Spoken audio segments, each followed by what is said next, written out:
Tsavo oyudo mich kaluwore kod tich magisetimo e jiwo arita mag le. Jopuonjre go mawuok e kaunti 7 mogo tong' kar le ma Tsavo osebedo kadhi nyime kod chenro mar jiwo arita kaachiel kod yore mag tieko chandruoge e rito le mag bunge ma Tsavo. Maromo skunde 137 gin mago manie ong'ala manyime e jiwo arita e bwo chenro mar African Wildlife Foundation.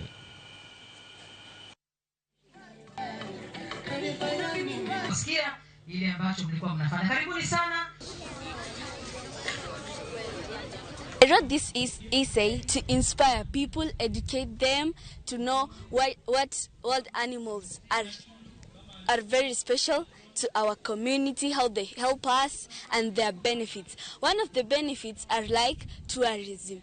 Tourism, they attract tourists, both local and all over the world. When they come, they bring us foreign money, which helps us to import goods from other countries when we want goods like machines without depleting our own currency. We decided to target the young people of this country, the young people of this landscape, empowering them with conservation knowledge so that through creativity, hands-on activities, they can acquire the skills and the knowledge that they need to conserve not just the wildlife, but also the biodiversity that is found in this vast Tsavo landscape. Our main target is to work with schools, the young kids, especially in primary schools.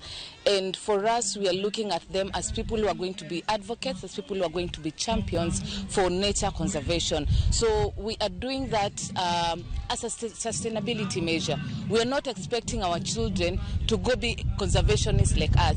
We believe that whatever field they will be in, they will be champions of conservation. We see you, we believe you knew, and the environment needs you. That is the message. The awards you are receiving today, that is the message. Tunakuona, tunakuhitaji, yeah? Na tunaamini ya kwamba it is possible for you to take care of this environment and change the status it is in to a better one.